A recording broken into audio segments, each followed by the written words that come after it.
You're listening to Moviesucktastic.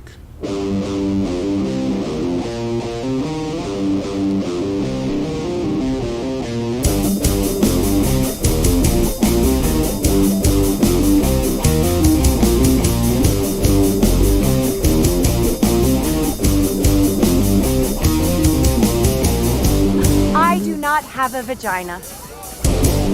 And he does not have a penis. We don't have genitals. Yeah, whatever. Yeah. I have all the genitals.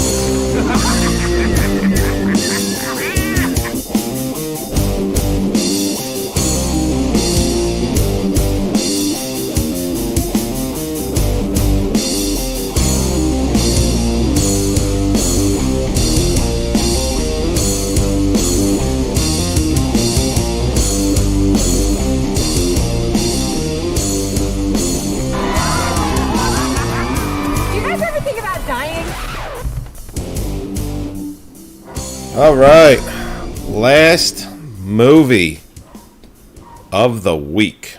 Well, tonight. Of the week. See, I did a dramatic pause there. Sorry, I jumped. I ruined it. Sorry. You did, and it's fine. Sorry. I still love you. Okay. What is the dog barking at? Why is the dog barking? I have no idea. This is Moviesucktastic. I'm Scott. That's Joey. Hi. And this is Anatomy of a Fall. It is. It is. Can I say something real quick? I actually meant to say it at the beginning of the last episode. Sure. I'm creating a new website for us, and I just actually want to commend Scott, my co-host. Your host out there in podcast land, for doing such an amazing job getting a lot of our episodes that didn't have video episodes on YouTube, because as I'm creating this website, one of the things you're going to be able to do is you're going to be able to listen to the show, you're going to be able to download it, and you're going to be able to click a link and it'll take you to the YouTube page and watch the episode with our slideshows. And some of them have videos. Those are the ones that YouTube, didn't have taken down. Yeah. Yeah. But I just want to say thank you. There's so many episodes that I didn't think that we actually had, because Scott kind of runs the YouTube page for the most part. So Joey does everything else.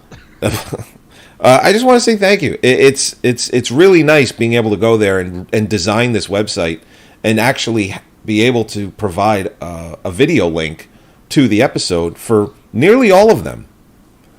It's honestly my pleasure, sir. I'm trying to get back to the real old episodes and divvy them up, because we weren't as formatted as we are now when we started 15 years ago. So I want to apologize for what I'm about to say next. Oh shit. For a lot of the episodes that Scott works so hard for on getting on the page, on the YouTube page, I actually do have video for those episodes. So,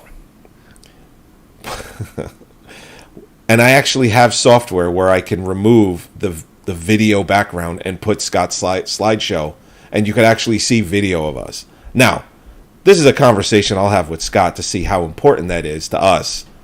Mm-hmm. But I do have hundreds of hours of video that I could use. All I need is the slideshow that you created. So that is a separate conversation later. Good, but yeah. What we're doing this episode is we're reviewing our 8th Oscar-nominated film, Anatomy of a Fall. 8th Best Picture nominated, yes. Yeah. Is it a French movie? Is it an English movie? Is it both? It's not nominated for best. It's not nominated for best international. International. Sorry. That's where I was getting hung up. I'm like, they don't call it foreign anymore. They keep changing the name. Yeah. Yeah. So it's interesting because I would say, for the most part, this is a French film. Yeah. And I don't understand the logic of why some of it is in English. I really don't. It's a film that probably didn't have to be in English at all. Because she does speak French. She does apologize at one point in the film to her attorney, saying, "I'm sorry that my French isn't better." But I thought when she speaks French, it's pretty damn good. Well, this may be more confusing for you and I because we are stupid white Americans, and we don't have the experience of other countries that are naturally multilingual. Right. We're used to everybody speaking one language, and that's American. Well, so I don't mind that it has two languages. No. I just don't. That's why, I just don't think I understand the logic behind it. Well, that's what I'm saying. So it's weird to you because you're not used to multilingual. So it's they just made a decision, and it also has to do with the character. Now let's. I want to jump back before I touch that because that's going to get into too much. Well, I have a story. Spoiler alert. I have a story. What? I have a story. Okay. My journey of watching this movie. All right. So, just want to say, spoiler alert. Yes. It's not a mystery. It certainly is not. What's your story? Okay, so my story is now this film is up for Best Director and Original Screenplay and Film Editing.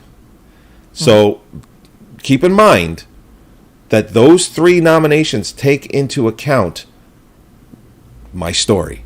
Okay? Okay. I'll make it quick though. All right. So I got the movie.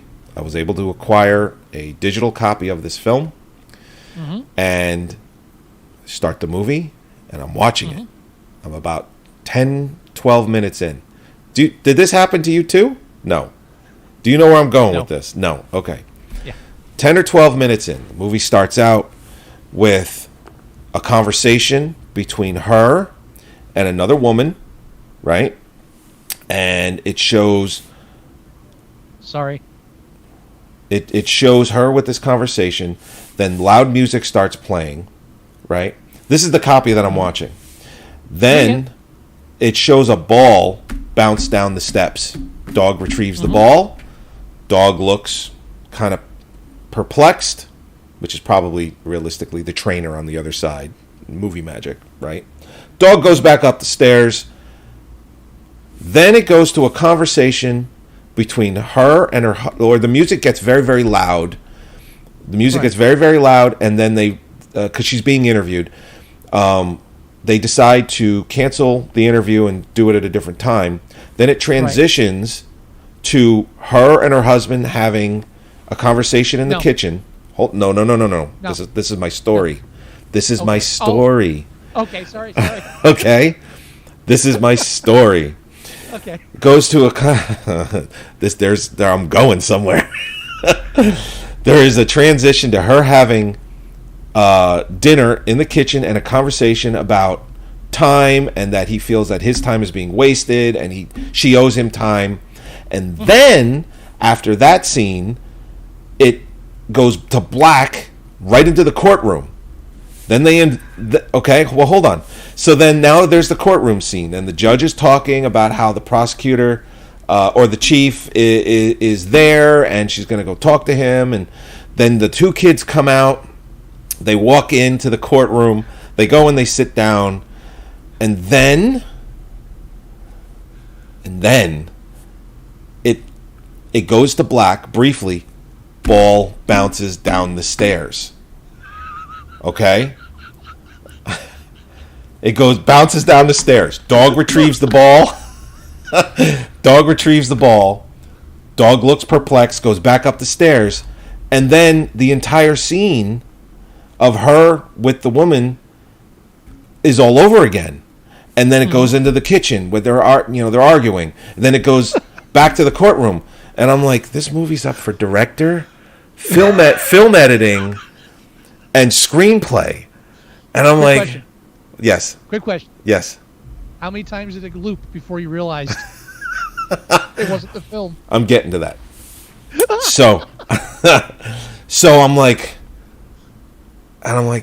in my head, I'm watching this, and I'm like, okay. The first time so I watch all of that, and then it loops to the ball bouncing, and I'm like, okay, something's weird, but maybe this is the director saying, you missed something. Let's do this again. Because it's up for Best Picture, Best Director, screenplay, and film editing. Okay? Then I watch all of that again, and then ball bounces down. I'm like, what the fuck is going on? So I fast forward like an hour in, and it's like ball bounce, and I'm like, motherfucker. Somebody took the first 12, 13 minutes of this movie, or it's not even the first 12 or 13, they took chunks from different parts, made it like a 12 or 13 minute short film, and then made it 2.5 hours long, because that's how long the movie is. Right. And then, like, fucking uploaded it to the internet. It just is probably the studio. Who knows? I wouldn't doubt if it was the studio. Okay, so the film was a mystery for you. Well, I wasted about 20 minutes. Like, that's why I'm actually 20 minutes late tonight, because I actually watched this today. I told Scott I would be on at 7, and I got on at 7:20 because I lost 20 minutes with this whole loop bullshit. So I finally got a real digital copy of the film and watched it. And I'm like, oh, this is much better.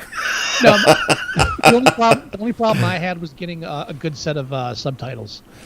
I ended up getting subtitles that just played throughout the whole film. I hate it when there's subtitles for the English parts, but I couldn't find subtitles for just the foreign speaking parts.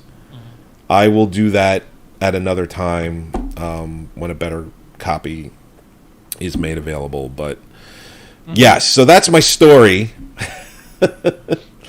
So, like, that whole, like, let me just say this. There is nothing hidden in any of that, because I saw it 2.5 times. Because I'm like, all right, I'm really going to pay attention. They're doing it again. It must be for a reason. So the funny thing is, one of the reasons I start with the spoiler saying this isn't a whodunit is because I actually read, that's one of the few things I knew about this film before going into it, but I forgot. And about halfway through, I actually remember thinking to myself, did I miss the thing with the ball scene? Should I go back? I was like, but no, it's too long. I'm not doing that. And so I forgot that this film is about how her life is torn apart and put on display and examined and exposed during this trial. But I was so hung up on what's the blind kid gonna find? Because that's what we're used to. That's what we're used to. Even when near the end of the movie where he goes up into the attic area, I'm just like, oh, something's going on. He's going to be like, realize something like, oh, that blurry thing that I saw was really this. It's like, no, there's none of that. The director leaves it open to interpretation even when it ends. But I think my problem is by putting a blind child in this situation where nobody knows who did it because no one witnessed a murder. Right. Having a blind child not witness a murder, it's like he's not blind, so he doesn't witness it because he wasn't even there when it happened. Not murder, right. Accident that they don't know is murder. I'm sorry, and you see where my mind's going. Yeah. But so by making the kid blind, like automatically we're just used to that being okay. So they've done this, so his other senses are heightened. And he's gonna notice something. It's like, what? I'm totally not watching the same film. It's not Daredevil. Yeah, it's not Daredevil at all. And I think the director of this film probably, like everybody else, watched that documentary, The Staircase, and was like, "That's kind of a neat idea." I thought this was what it was when I first heard about it. I was like, really? That's got to be the Staircase guy. Yeah, because I've seen it like 10 different ways. Well, they did make a movie. They did make a movie based on that documentary. Yeah. It came out, I think, 10 or 12 years ago, something like that. I saw like 2 documentaries and 4 YouTube videos. It's like, yeah, that's just... So yeah. It's definitely like that kind of thing. Or, well, I mean, he actually killed her. I mean, let's be fair. Probably. But this film leaves it... I mean, honestly, the film doesn't really do anything to convince the audience that she did kill him because it really seems out of... I mean, since we see everything... The director does leave it open to interpretation for the viewer. And because that's not the focus of the film. Yeah, I do have an opinion of whether she did it or not. I have a feeling that it was an accident. Yeah. So they were trying to say that she hit him over the head, and he fell over and he died when he hit the ground. That it was premeditated and all of that. I don't believe that. I believe they got into another fight, physical, and she was probably ended up hitting him, or he, they were up on the balcony and he slipped over. Here's the reason why, though. Why are you making a face? I disagree totally, but go ahead. Well, I'm listening. Well, that one blood spatter part of the film where it shows how it fell and hit the shed and how it dripped down. Yeah. That means blood came from up high or up above. Right. Well, come on. It's not hard, conclusive evidence. Why would? But you're saying she hit him. Probably not her intention, but yeah, I think she did. That's my guess. I don't think there's any reason not to believe her story as told. Personally, because the film doesn't give me any reason not to. And her story is told is that he jumped and committed suicide, hit the shed. Well, she doesn't know, but that's the assumption because she knows she didn't kill him. Right. So, this discussion is what the film wants to do. And this of course. Is a discussion that I'm sure, no doubt this film has this discussion going amongst people everywhere, I'm sure. But that's the point, and that's why, the film isn't really, that's why I don't think there's any kind of twist where, she actually did kill him, because that's not the point at all. Well, no, the director wants it to be open, the uncertainty of it all, sure. The uncertainty of it is the point, and how these people hold on to their this mother and son hold on to their family, right, with all this inspection and all this doubt and all this learning things about each other that you never have to learn. It's all about that. That's why the film's called Anatomy of a Fall, because it's a fall of the family, not just him. They were. Yeah, it's got disintegration of the unit. Yeah, it's got multiple meanings and metaphors and all that stuff. So yeah. So so I think I honestly think she didn't, just because of that. Just because there's no reason for her to have killed him, because that changes the film for me. Yeah.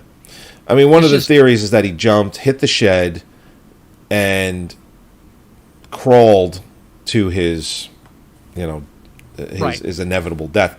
And they do give enough stuff about potential suicidal tendencies or ideation to at least make it plausible. And can I ask this?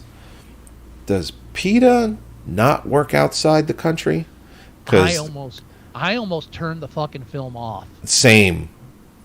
I was just like, all right, if the dog's actually dead, Holly was watching that part with me. She didn't watch the whole film, but she was there. She was in and out, and I was like, all right, if the dog's dead, I'm turning this off. I can't handle a dead dog right now, especially looking at a real one. If it's a fake one, I know fake dogs, but that dog staring glassy eyed, I was like, no. I was like, but I'm like, how did they get it? How did they get away with doing that? If you sedate the animal, I don't know. I didn't read into it. I'm sure there's an article somewhere about it. There has to be. Because it also looked like that dog really did throw up too. Yeah. I mean, it was probably like a puke pack, but it's. Can you train a dog to use a puke pack? No, I think you just put it under its mouth, and they just shot it from an angle, and they just. Oh yeah. That's probably how they did it, but I'm like, what the fuck? Because the way that dog's tongue was hanging out the side of its mouth. Absolutely, that's not something you train.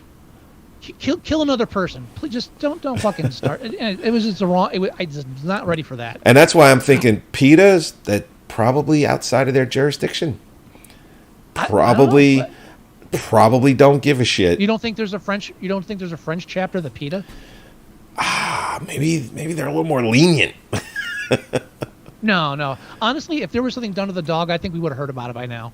So the dog was obviously fine, but maybe it was like, listen, this dog needed to have a tooth pulled, so we what I'm saying we lined it up with the scene.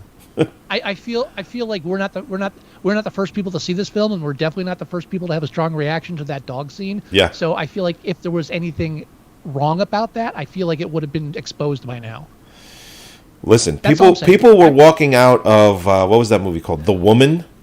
The Woman. Yeah, I was actually thinking about that today. They walked out of that film like with some strong reactions, and guess what? It was. Well, hold on. One guy with his wife, and he was an asshole looking for. Hold on. It was planned. It was planned. Hold on. Hold on. Real one. Here's a secret. About, the house that Jack built with the duck scene. Yeah, everybody. Here's a secret. It wasn't real. Yeah. It's like this for the in The Woman. It's like it's fake. Well, no, he was just that guy was an asshole. Well, he was. But it's a movie. The people that walked out of the house that Jack's built, I can understand. There's a. I still haven't watched that yet. Oh, really? I know. You gotta. I know. I've seen. Watch Beau is Afraid first. But anyway, we're talking about an. Okay. All right. It's a straight courtroom drama. So there's a lot of time in court. Yes. A lot of long, quiet scenes. A lot of dialogue. I mean, it's a character study. No, I could see why it was nominated. I could see why it was nominated for screenplay. Oh yeah, definitely, very competent screenplay, and if you're into courtroom procedurals, right. This is right up your alley. This is like an episode of LA or. Well, it's also a courtroom drama in a different country, so it's different than what we're used to. So that alone makes it interesting, at least for this part of the world. So. But even then, even in a foreign country, their prosecutors are dicks too. So. Yeah. Oh. And I swear, the judge or barrister or whatever she was, I swear I've seen her in a horror film. Argento or something. I swear I've seen. I didn't look it up, but maybe. I mean, it wasn't what if I watched the film. What I don't like about it is if I watch the film without knowing anything, which I kind of did, and you don't have an idea that it's. I went in totally blind. What? I went in blind. The only thing that I knew is that she was on trial for potentially killing her husband, and that's it. That's it. So you kept waiting for like the big reveal. Like the kid, like, oh yeah, I heard something. I'm like, all right, something's going to turn somewhere. I wasn't surprised when the film ends. I was like, okay, yeah, I kind of felt that. I kind of got the idea that at a certain point that's where it's going to go. But I mean, when she goes in his bed at the end and like hugs him, and he hugs her head. I was like, all right, he snaps her neck and throws her over the railing. Yeah. You got to give me that, because I sat through this whole thing, and this is a lot of talking. Well, the at the very end of the movie, it doesn't fade to black. It credits roll on top of the scene. The dog, she lays down on the bed. It's over. It's over. She's been acquitted. Again, spoiler alert. Always expect that. She's been acquitted. They don't have enough evidence. Whatever you want to call it. The dog hops on the bed with her and then lays down. And kind of like snuggles up against her. Now again, she snuggles up against the dog. She hugs him. Yeah, but he doesn't run away either. So no. The director, what the director I feel is doing there is one of two things. One, the dog is loyal no matter what. Make your own interpretations. Like even if she did do it, the dog is just going to be like, listen, I'm loyal. You feed me. I love you. Whatever, because that's what a dog does. Or the director is saying she truly didn't do it, and the dog knows that too. I mean, it's an interpretive scene. Obviously it exists for a reason. I think the husband came back and embodied the dog. Oh, yeah, that's a different type of movie, though. Yeah. I'd still watch that movie. Yeah, the dog's kind of an objective correlative throughout the film, if that applies in film. It's really more of a literary term. Right. But like he kind of represents the family, a part of the family unit, But also during the third act, at the end, when the son comes up and testifies, and he talks about that time when they took the dog to the vet, the last time they poisoned him, and Yeah, by accident. and the father gives him that whole speech, and the kid's like, I think he was talking about himself, not the dog. I think he was saying that when he's gone, you know. And so, but that comparison, you are kind of putting him and the dog in the same kind of light. And so it's kind of the end is kind of her regaining the intimacy of her family, which this whole thing tore apart. Because again, in the limelight of this, like she couldn't even spend personal time with her son, and then he gets to the point where he doesn't want to be the same place with her because he's having trouble figuring out what's going on. Right. Her whole family has been torn apart. Her whole life's kind of like been exposed. Well, also, that's a return. That's a return to intimacy and comfort. That's how I took it. Well, no, you're right, because she's also, here's another part of the story. She's an author, a well-known author. We talked about that earlier, but later on in the film, there are talk shows talking about what she's written and comparing it to the trial, saying, look, she definitely did it because she wrote about it. And all of these comparisons and parallels from her real life have made it into her books, and they even do it in the courtroom. The one lawyer is reading from her book saying, look, see? And the defending lawyer is like, listen, that's a book. That's not facts. And, stuff like that. So, yeah, exactly. So, and in one sense, setting her up as a writer, again, that's like if I'm watching a film and I don't know this isn't a whodunit, I'm like, writer, that's got to come into play. No, it's not. But nope. What it does is it shows how she's used to controlling, like, narratives, and that it works as far as making her suspicious to the general public, but also for us, it shows, like, here's a person that's used to being in control and telling the story, and now no one's listening to her story. She can't tell the story, and she doesn't even know what the story is. And so that, No. that comes in, so it comes into play too, but not in a way that a whodunit would. True. Yeah, exactly. What if the dog did it? Like, no, the dog was with the kid. Damn it. Well, they did talk about that too. Like the first time that the dog,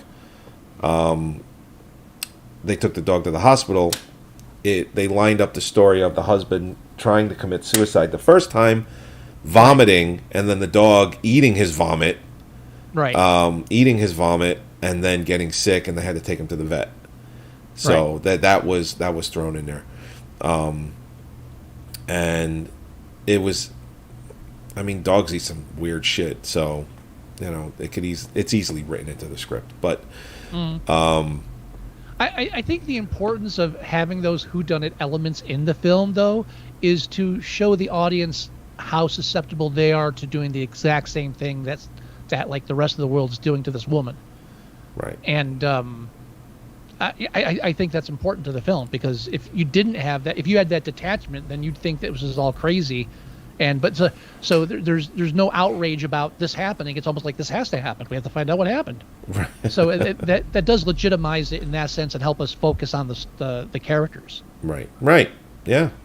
Definitely. So what's it up for, sir? I think you said before. Yeah, it's up for Best Picture, Directing, Best Performance by an Actress in a Leading Role, Best Actress, Sandra Hüller, Best Original Screenplay, and Best Film Editing. Picture, no. No. I don't think it's, no. Directing, I was actually surprised that, no, I think, I do think Christopher Nolan's going to get directing. Yeah.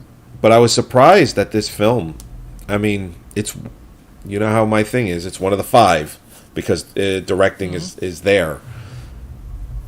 This is a good film. Yeah, it's a very good film. It's a solid film. There's no doubt about it. And I think it's important that with such an extended Best Picture category now, it's important for the Academy to include films like this that have an artistic merit way beyond the blockbuster shit they want to jam in there. Of course. Best Actress in a Leading Role? No. I think she's good. I think it's going to Lily Gladstone in Pillars of the Flower Moon, but Screenplay. That's your category. What's it up against? Original screenplay. It's up against Holdovers, Maestro, May, December, and Past Lives. I'm still a Holdovers fan. Yeah. Actually, if those are the choices, it could be this or Holdovers. Yeah, Anatomy of a Fall would be my close second. Yeah. And then film editing. I mean, I think that's going to Oppenheimer just because of what that film is. Mm-hmm. I didn't watch this movie and think, man, the editing on this is great. No, I mean, especially after the first 20 minutes. We're used to thinking of editing in fast films and right. Quick pace films or confusing films. For us veterans, I also think of it as pacing too. But like I said, when the first 20-25 minutes where I'm like, this is wrong. Something's wrong. I was like, this movie got nominated for editing, directing. And is it wrong for me to say that blind people are just creepy?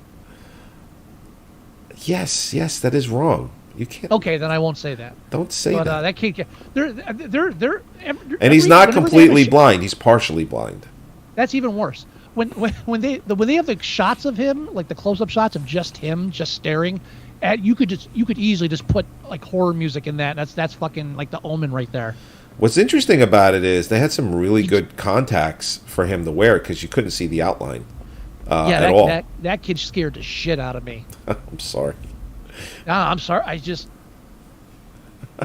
if he had killed her at the end, I wouldn't have been surprised. But like, yep, killed them both. Yeah.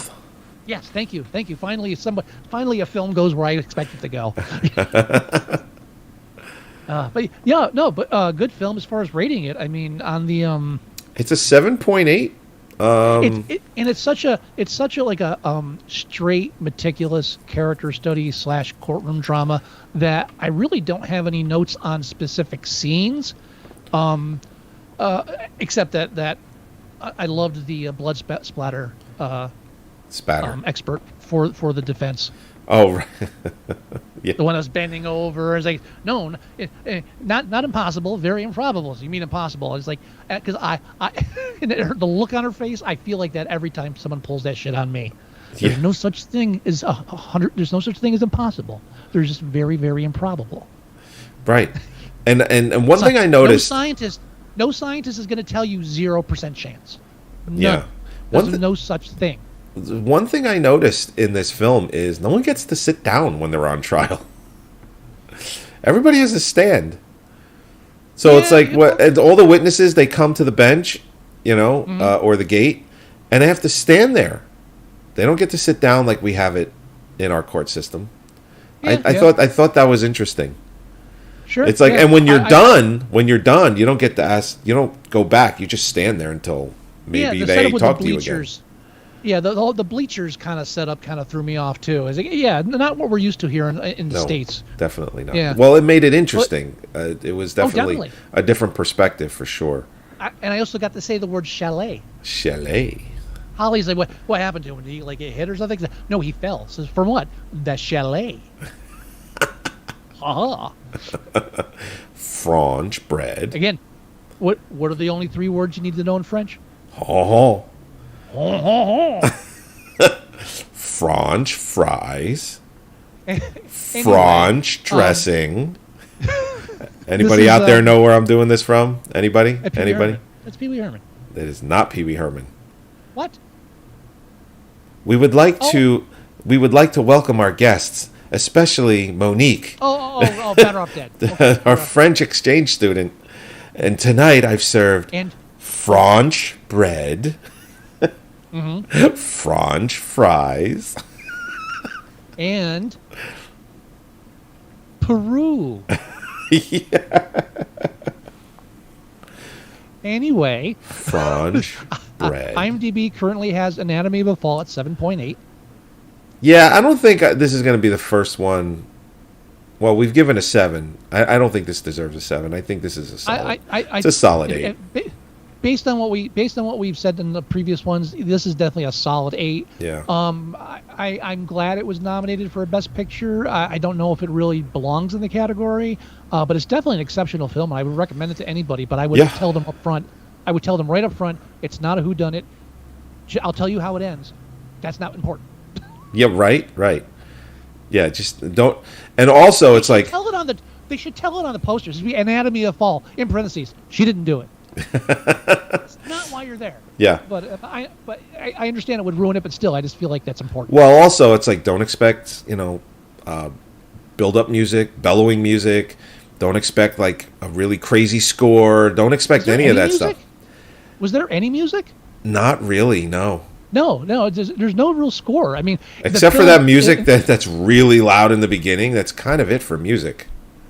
And that it's really a realism-based film. Yeah. And so unlike Killers of the Flower Moon, where that soundtrack, when that score was driving the interest and driving the emotion of the film, this film, it's purely what the actors, they're driving everything in this film. Yep.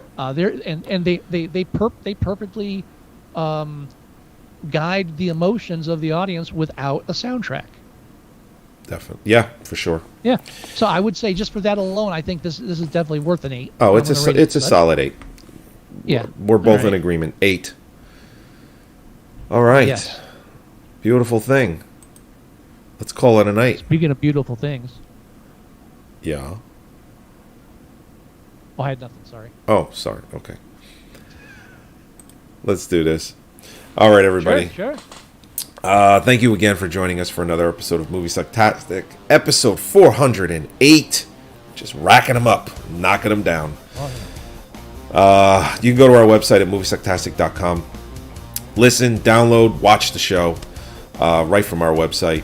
You can go to iTunes and you can listen to the show there as well. Go to Facebook.com/Moviesucktastic. Just look at everything that we've been posting lately. You can also leave us email. It's themovieguys@Moviesucktastic.com. You want to leave us voicemail? It's 908-514-4470. If you would like to download our podcast app, go to Moviesucktastic.com/mst.apk or download your favorite podcast player and just do a search for Moviesucktastic. We're in there. It's in there. It's like Prego. It's in there. No, Prego's disgusting. Do you have any words of wisdom, Mr. Wilson? Wow. Okay. Oui, monsieur. I apologize for everyone. I'm sorry. I'll apologize for Scott. All right, everybody. We'll talk to you next week, or maybe not. Scott's on a business trip. We'll see what happens, and we'll do our last 2 Oscar nominations for Best Picture, and that'll be Zone of Interest and Poor Things. Those will be the next ones. All right, everybody. Bye-bye. Au revoir.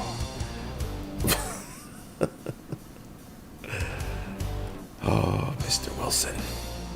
Oui.